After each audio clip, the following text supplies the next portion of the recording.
I've worked in the sector basically for 28 years, starting from the very basic job in an archive, going up to becoming the CEO, National Archivist in Malta.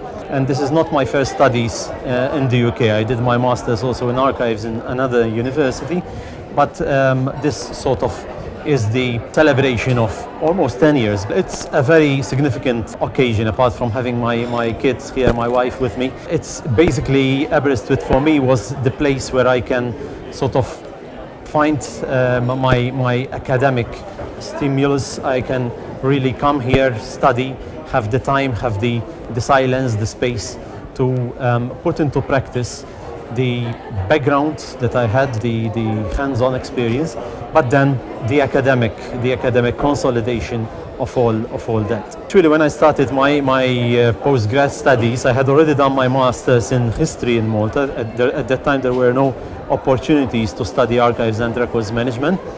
After my other studies at UCL in London, where I did my master's in archive studies, I wanted to go deeper in this topic, and basically I'm now the first Maltese to hold a doctorate in archives and records management.